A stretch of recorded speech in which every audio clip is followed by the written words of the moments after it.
Labą dieną. Dar ne vakaras, sveiki susirinkę. Ir mums didelė garbė pradėti Paviljono knygų savaitgalį su šiuo renginiu.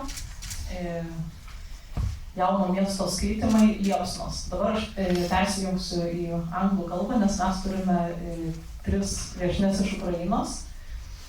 Ir išgirsim ir skaitimų. Skaitimai vyks lietuvių ir ukrainiečių kalbomis, o pokalbis vyks anglų kalba. So, hello everyone, good to see you here. We're honored to start the Paviljono's Book Weekend Festival with our event, Young City Readings, Flames. And we have 3 guests from Ukraine today, 2 young poets, and Nadia from Lviv City of Literature Administration. And we also have some Lithuanian authors also here, I see. So I will tell you first a bit about the project, Young City Readings. So I think Nadia could tell more about this project, but we're in a lack of time, so I will talk very quickly. We have a very limited time here and a lot to say. So Young City Readings started in Lviv as a contest for young authors, and they published the almanac. So in 2022, Vilnius City of Literature joined the project, and then we invited young authors to send their texts, and the texts were short stories, and then we published an almanac, which we have right here on the table, and which is very important.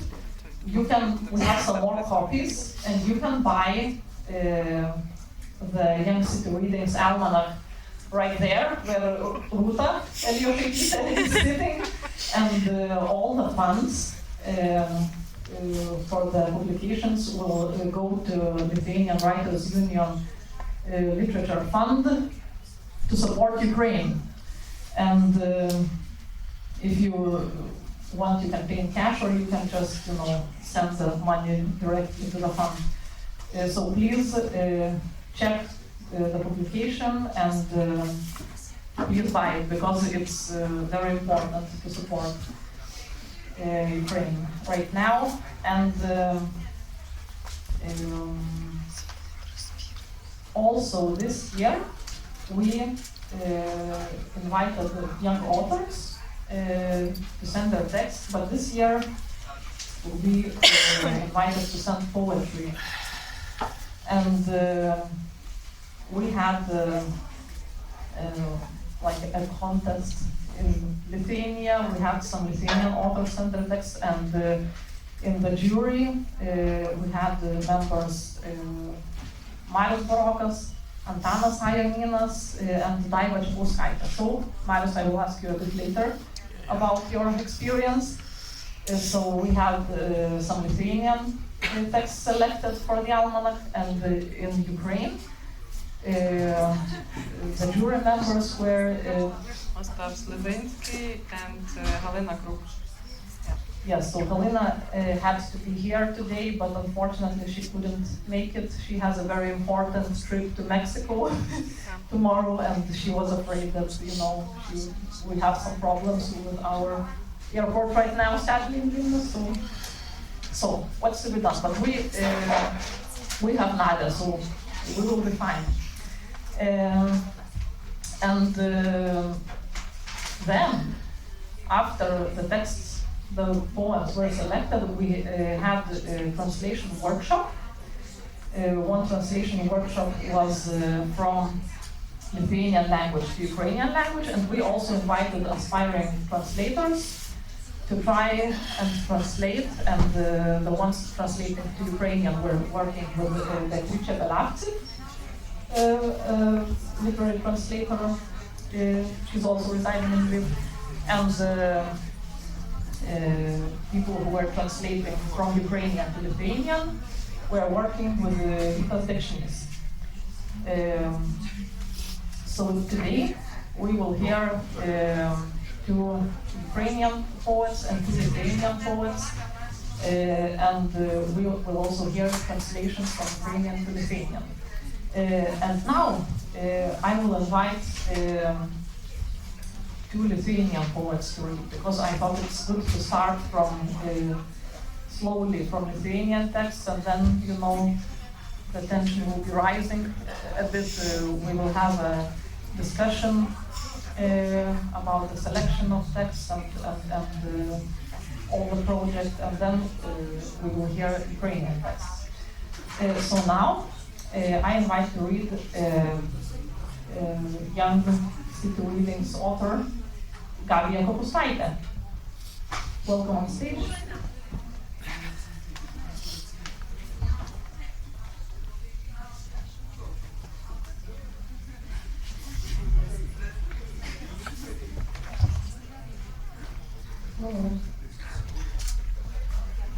Bengališkos ugnelės. Užsimerkiu, kaip ir praeitą sykį. Blogas metas, blogas atvejis, užburtas. Vidiniai dūžiai nesutampa, laiko pėdsakos, kaip vandenų tekėjime, tik gestai, mirksniai ir tyla. Antakalnio kalnų mirgėjimas, iki rasų žydėjimo, iki pažįstamo kelio tarp jų, šitų šiurkščių kačių kontaktų, močiutės akyse praėjusių dienų tvėrėjo meta gausmo, kibirkštis ir paukštis. Galva būtis, pamiršau, koks perkės gyvis. Gyvis šio peizažo. Užsimerkiau ir išnyra. Puslapiuose džiūvusios aguonos, iš akių išpeštos ašaros. Lietaus nešėjai renka pelenus. Bengališkų ugnelių muzika ir kvapas man neprimena, kas bus. Per žingsnį iki uždraustojo popierinių gervių šokio užsimerksiu vėl kaip buvo. Veidrodis, koplyčia, šitas stogas, blogas oras, metų laikas, užburtas. Laužo malda, močiutės aky, virš inkilo, virš žingsnių nuo Antakalnio iki rasų. Liūdesio vaikas žiburėlių spalvoj užsimerkia, jo pasaulis yra mažytis žiedas vainikė. Ir nieko daugiau nežinau. Ačiū.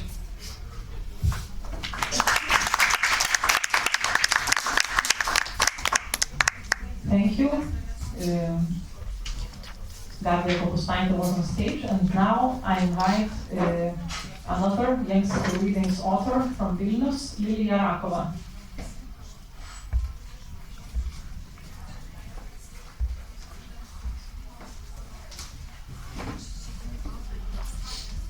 Labą dieną. Man iš tikrųjų džiaugsmas ir garbė prisidėti prie tokio vienijančio projekto. Keletas tekstų. Lagamino žymeklis. Į ugnį. Nukirptus nagus ir plaukus. Drabužius ir papuošalus. Niekas negimė. Mieste, kur veikia saldainių fabrikas. Neverkė, nesiilgėjo, neišsigelbėjo, nepersiklaustė. Niekieno baldai sugrįžo į ugnį, žvakidėse neliko vaško, laiškai stalčiuose be parašo, jokių nuosėdų grauklėse, pirštų antspaudų ant veidrodžių. Knygos iškeliauja pirmiausia, į ugnį medicininės įrašus, paklodes operacinėse, urną kolumbariume, tuščia vieta šeimos kapavietėje. Tapatybė keliautojas, tikslas, naujoji žemė, patvirtinta ugnimi, dieviškuoju antspaudu. Pasakos pabaiga. Po tamsiausios nakties ateina dar tamsesnė naktis, viena po kitos, kol nustoji bijoti tamsos, palengva, paimtai sustukęs į begalinį ratą trumpų gyvenimų ir ilgų gyvenimų po mirties, atsikartojančio burgundiško rudens įpjovų ir režimų bėgimų, kuriuos, kas net skauda lyg ir mažiau, lyg ir daugiau nevilties, kai didžiausias bangos keliauja vandenyno dugnu, virš nepasiekiamų įdubų ir kalnų, palieku tave pamažu, atpažįstu vis iš toliau ir žinau, dabar jau žinau, niekad nepriklausysi niekam, tūkstantveidę meilės ugnie. Fabula. Sapnas tai, nors virš galvos tos pačios nebegyvos žiemos žvaigždės virpa ir tylės vartai atkelti. Ten deimantinėje menėje 3 mergelės miega, dailios, užburtos. Nebėra galinčių pasakyti, kokiais burtais, visos knygos pražuvo gaisre. Nežadink jų, eik tolyn, pro paparčius ir keistus akmenis, iš šalčio tirtančių žvėris pralauža, kadaise buvusių žmonėmis. Jiems nepadėsi, bet tai bus blogai. Galvok apie mane ir aš atversiu slaptą olą savo kruvinas įsčias. 3 mergelės blaškos ir kliedi per nagus. Kad yra 4 išaugus, iš neužsimezgusio vaisiaus širdies, iš suirusių priešo kaulų, pakeisinti ir pašvaisti po išdavystės. Jei užgautas degančių jos per mane pravyks, užteksi tiesos. Ačiū, kad klausėte. Thank you, Lilija. And now let's talk a bit. So, Nadia, you have read all the Ukrainian texts, and you have really a lot of them. How many you received? It was 230 applications, yes, not texts, but applications. So the texts, there was even more of the texts, and yes, it was quite challenging. We read texts all together with the office, and yeah, but I was the one who read the most of the texts, and yeah. So what's the question? Yes, so I will ask the same question to you, and then to Marius, because Marius read all the Lithuanian texts. We had really not as much as you have. We have like 30 authors, I think. So we titled this discussion "Poetry as a Form of Fight." In the context of current situation, how do you think this fight manifests in the texts you read, and what do you see these young authors are fighting for? The thing is that there was a lot of applicants who wrote in their bio so that they started to write poetry with the beginning of the full-scale invasion. So it's, I think it's some kind of manifestation, or it's some kind of,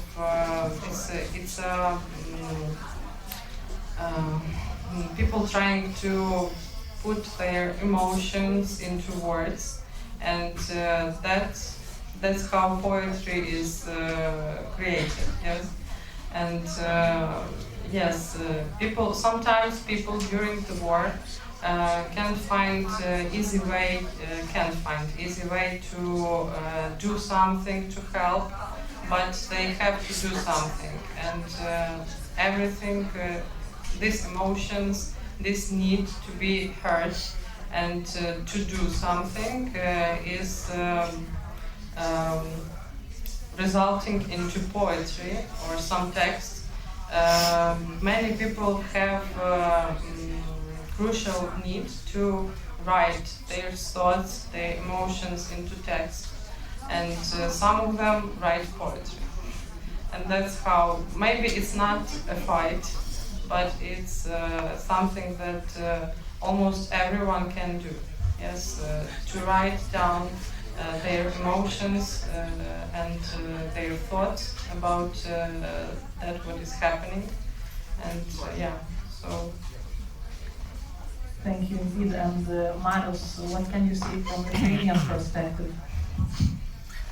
I think it's a bit different in Lithuanian perspective, and I would rephrase the poetry as a form of struggle, maybe, in the Lithuanian part of it. And struggle, it's the eternal struggle of those who begin to write. It's a struggle to be heard, to find their own voice, and to read it and to express what they want, how they want it, and to differ from other poets. It's all the primary things that you do when you start writing poetry, mostly. But what I noticed reading the applicants, they also probably that what we can call fight. So fight for not to forget and somehow to have their own opinion on tragic history events, on exile to Siberia, on Soviet occupation, on everything. It's all these motives are in their poems, and we try to express them, to connect them to their own experiences, to their own family experiences, grandfathers, grandmothers who were exiled or killed or just lived under the occupation. So this is really important that each generation finds their own connection to those tragic events. And of course we all keep in mind the full-scale invasion in Ukraine and war in Ukraine, and it's somehow these events revoke the memory of the events their grandfathers and grandmothers had to live through. Yes, thank you. I also have this impression when reading the texts. And during our project we also have the text translated from Lithuanian to Ukrainian and from Ukrainian to Lithuanian. So did you have the feeling that maybe our nations share like a common language, in quotation marks, that when it comes to the topics of freedom and resistance, we just can understand very easily one another, and also what common aspects between these texts of Lviv and Vilnius authors can you see? Yes, as Marius said, it's some kind of chronicle, I think. So the text, Lithuanian text that I have heard, have many in common with some texts, many texts from Ukrainian poets.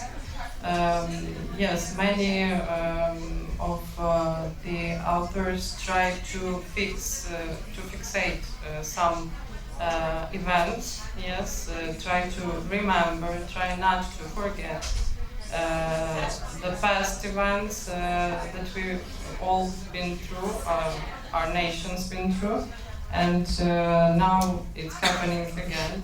Yes, and it's some kind of chronicle, I think. We can go through it, and see that it's already been happening in our history, and we should not forget. We have to remember in order to overlive, and that's, I think, it's the most important thing, and that's what I saw in both Lithuanian and Ukrainian texts. So that's it. Thank you. And Marius, can you see some common aspect between these texts? From what you have read already? It's probably the same I've told already. It's common languages, common history events, which happened in both of our countries. So this is what unites the most of the poets from Ukraine and Lithuania. The experience of their ancestors, of their fathers, mothers, and so on. And also there is, especially in Lithuanian poetry, that feeling of, I don't want to say impending doom, but nearing chaos and war and some evil hanging over our heads. So if you even don't express it directly, it leaks into the poetry. So it's felt really acutely. This dark cloud and this nearing killing machine and everything. Yes, I also can agree with you. Definitely, I think most of us feel this. And but you know, the skeptics might say that during the war we did, weapons, physical defense, not poems. And now we have in Lithuania some also big problems with how some people want to cut the funding for culture.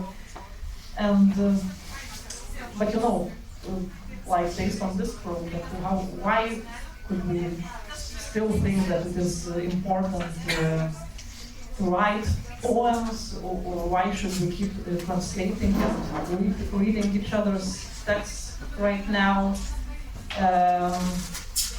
Will maintaining like high level of our national cultures help us survive these threats? What do you think? What do you think, Nadia? Yes, so as I said, it's some kind of chronicle. Chronica, yeah. And there is one more peculiar thing, that most of the texts are written without rhymes. So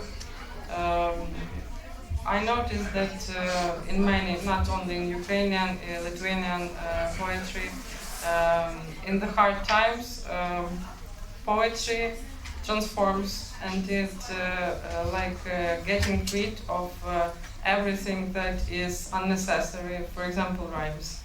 And poetry sounds more like a chronicle. Yeah? It's like something that that needs to be written down, to be remembered, and the most important things. Yes? And we must translate, we must write such a poetry, because we need to know that we have each other. Not only Ukrainians are going through the war, and there are many friends in other countries who understand us and want to help us. And maybe one day, I hope not, but maybe one day the dark times will come again, and we can read this poetry and think, at that time we overlived it. So this time maybe we will overlive again. So it's very important in my thought. Thank you. Yeah, I have chills when hearing you talking about that. And Marius, what do you think? Well, yeah, poems are useless in itself. We were being told that on and on. We're also being told that don't mix politics and art, and it appears to be bullshit. So we have to mix sometimes poetry and politics, and art and politics. And I've talked about this since the war began, and I was asked once what a poem can do against a tank. And when I just thought and reversed the question, what a tank can do against a poem. You can kill a poet, but it's really hard to kill a poem.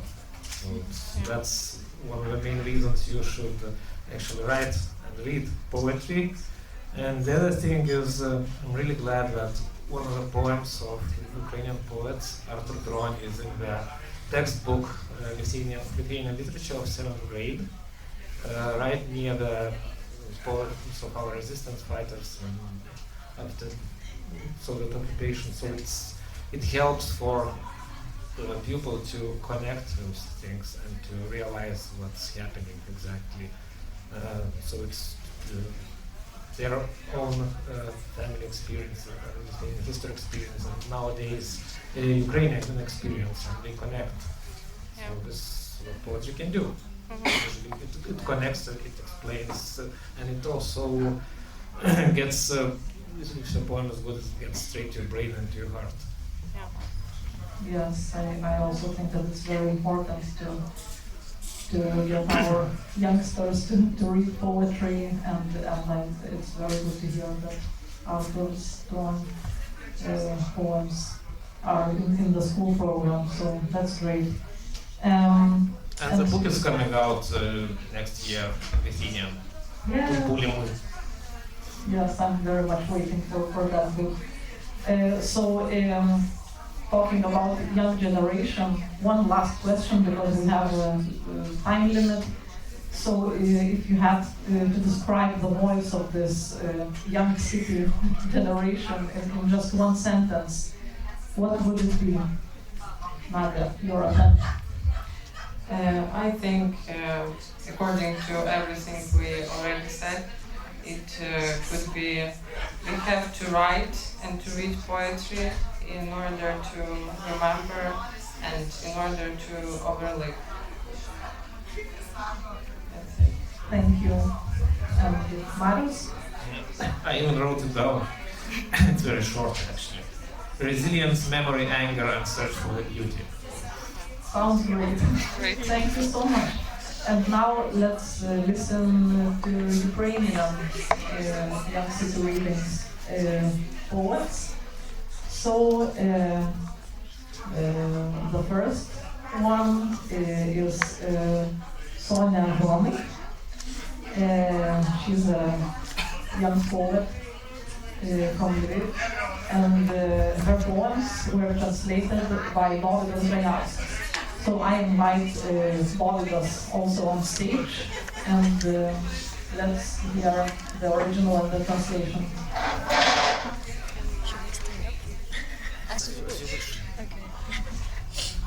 It's better for you to stand up. Yes.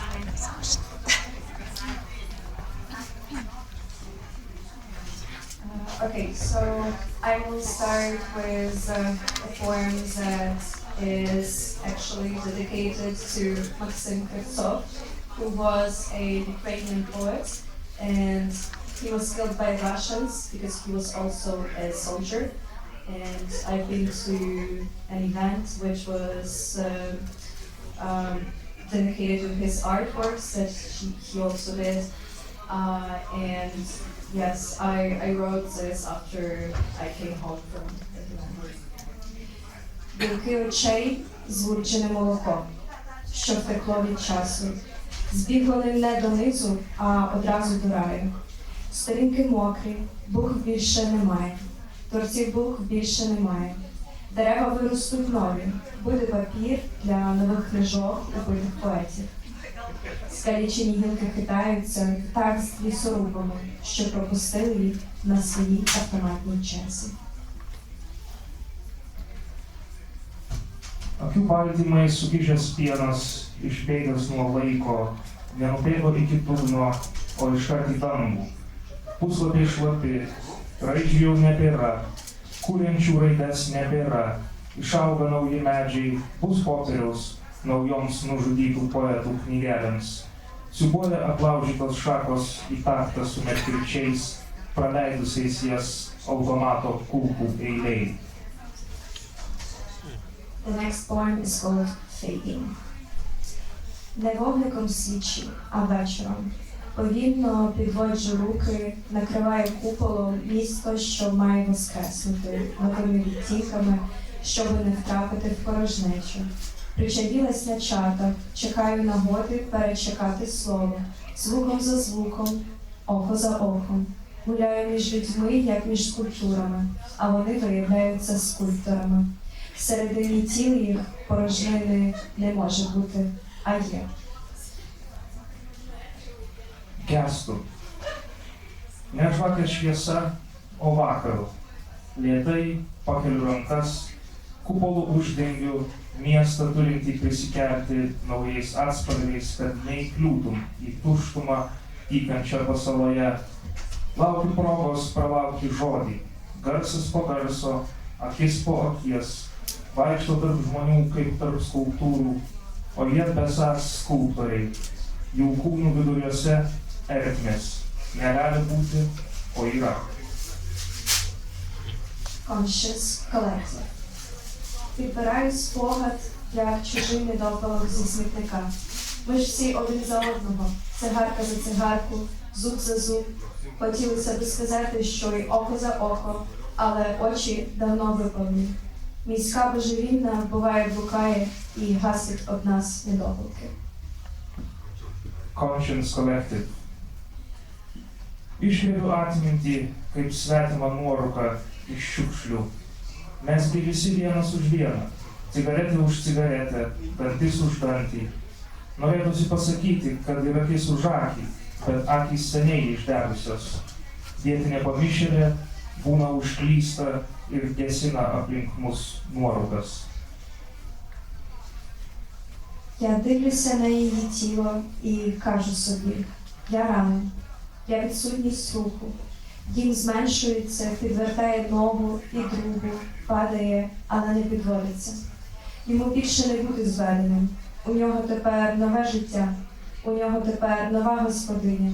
Тільки місце лишилося його. Приходь до тіла, причащайся рухом. Žiūriu jos kūną ir sakau sau, aš žaizda, aš nejudėjimas. Namas mažėja, pakrypsta viena koja ir kita, virsta, bet nepasikelia, jau nebebus pakeltas, dabar jis turi naują gyvenimą, dabar jo nauja šeimininkė, tik vieta jo liko. Ateik prie kūno, priimk komuniją judesiu. And the last poem I'll read today is called Marinka. It was a city in Ukraine, and I wrote this poem after I read on news that this city no longer exists due to Russians. Як легко порожньому місцю з'явитись на карті слів. Здавалося б, їй в голові безкінечно. Тоді зустрічаєш когось і, о диво, нема більше. Як легко порожньому місту з'явитись на карті привидів. Там вчора квітли вазони у вікнах, а тепер на землі лежать розкидані зів'ялі уламки скла. Тепер не те, що пелюсток, навіть зів'ялих вікон нема. Не все приживається і пускає коріння. Не всі рослини багаторічні. Метелики люблять своє коротке життя. А чи маємо ми любити кожного, що хоче зробити метеликів з нас? Міста з карти зникають поволі, не вибухають і не просяться в заголовки розмов. Їх тиша чує тільки крильця метеликів і холодне дихання снігових полотен. Marinka. Kaip lengva tuščiai vietai atsirasti žodžių žemėlapiuose. Atrodo jų galvoje begalė, o tada sutinki ką nors ir, o Dieve, nebėra. Kaip lengva tuščiai vietai atsirasti šmėklų žemėlapiuose. Vakar ten languose žydėjo vazoninės gėlės, o dabar ant žemės mėtosi išbarstytos, nuvytusios stiklo šukės. O dabar ne tik žiedlapių, net langų nuvytusių nėra. Ne viskas prigyja ir leidžia šaknis, ne visi augalai daugiamečiai, drugeliai myli savo trumpus gyvenimus, o ar turėtume mylėti kiekvieną norintį iš mūsų padaryti drugelius? Miestai iš žemėlapių lėtai išnyksta, nesprogsta ir nesiprašo į pokalbių antraštės. Jų tyla girdi tik drugelių sparnus ir šaltas sniego paklodžių alsavimą. Thank you.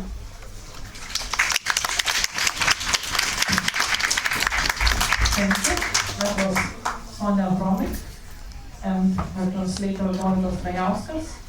And now I will invite Jutčenko, another young city readings author from Lviv, to read her text. And Anna actually has just published her first collection of poems.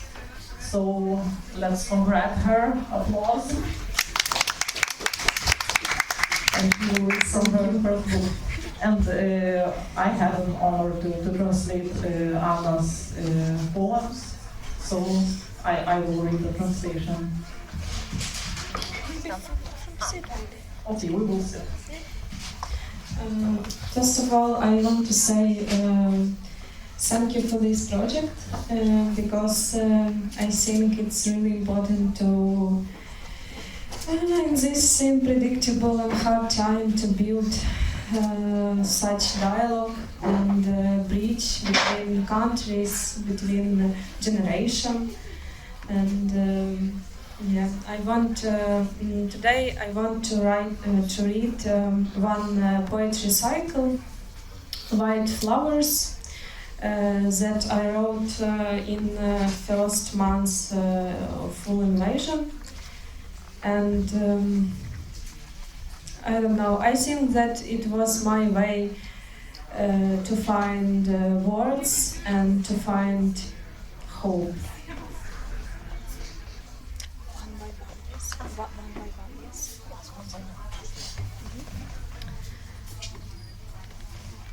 Чую, як у грудях слово зменшується і зменшується до розміру гільзи. Baltos gėlės ciklas. Girdžiu, kaip krūtinėje žodis mažėja ir mažėja iki gilzės dydžio. Будинки, речі, люди, назви, імена. Все опадає за абрикосовим цвітом, зникає у мовчанні землі. За що тут втриматись? Голос Бога тихший то за травинку, то за голку. Namai, daiktai, žmonės, pavadinimai ir vardai. Viskas byra abrikosų žieduotais, dingsta žemės tyloje. Už ko čia įsitverti? Dievo balsas tylesnis, tai už žolės stiebelį, tai už spyglių.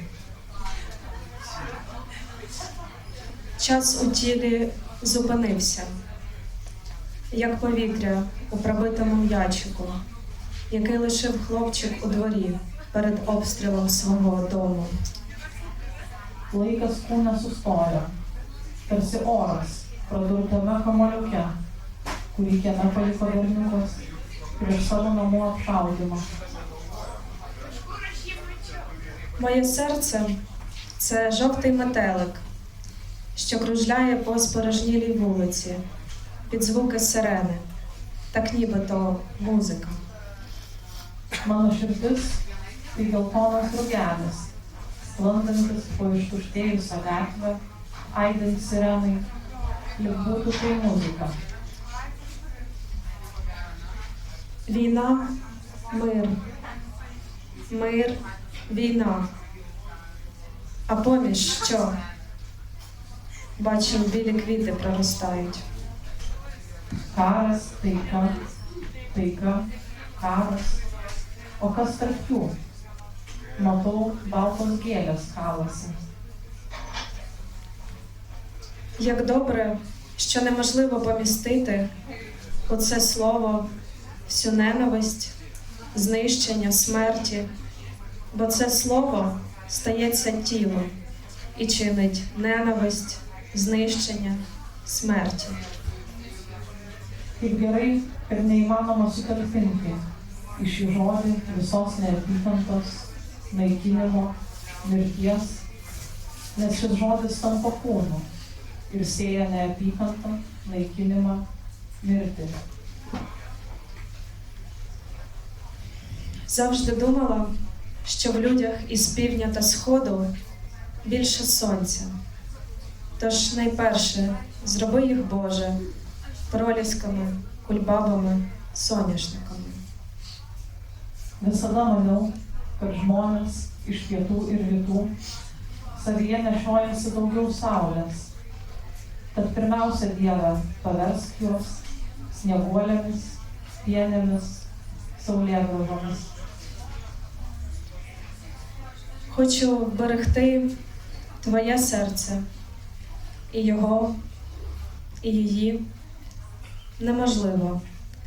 А тоді пригадую камінь у полі неподалік мого дому і пташку, яка щодня прилітала, щоб проспівати «Люблю» його мовою, аж поки камінь розквітнув у вітер, у хмару, у звук грому, високо над полем, неподалік мого дому. Noriu apsaugoti tavo širdį ir jo, ir jos neįmanoma. O tada prisimenu akmenį lauke netoli mano namų ir paukštelį, kuris kasdien atskrisdavo, kad sučiulbėtų myliu savo kalba, kol akmuo pražydo į vėją, į debesį, į griaustinį, aukštai virš lauko, netoli mano namų. Щоразу, як біль стає нестерпним, поглянь на цю білу квітку, а потім на іншу, і ту, що за нею. Вони тут, аби віддати тобі все найкраще, що пізнали з води, сонця і вітру.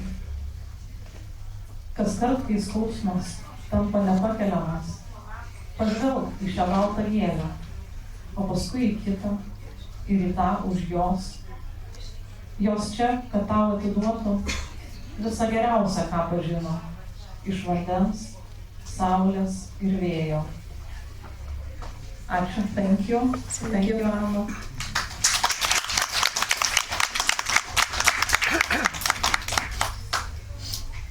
So I see that we are very good participants and we're just in time. So I just want to say that all these poems and translations will be published as an electronic almanac, and also maybe some paper copies, just for having some paper still, but maybe just for the authors. And please support Ukraine and buy our last edition of Young City Readings right there, where my colleague Rita is sitting, and all the funds will be transferred to Lithuanian Writers Union Fund to support Ukraine. And when our new publication is ready, we will have also an event, I think in February, in Vilnius. So we will have more poets from Ukraine, and we will read more translations. And what is most important, let's read each other's poems, books. Let's translate, and we will survive. Thank you. Pridursiu, kad šitos knygos yra lyg vienas turniketas, ir tai vienas turniketas gali būti lyg viena išgelbėta gyvybė. Ačiū. Thank you.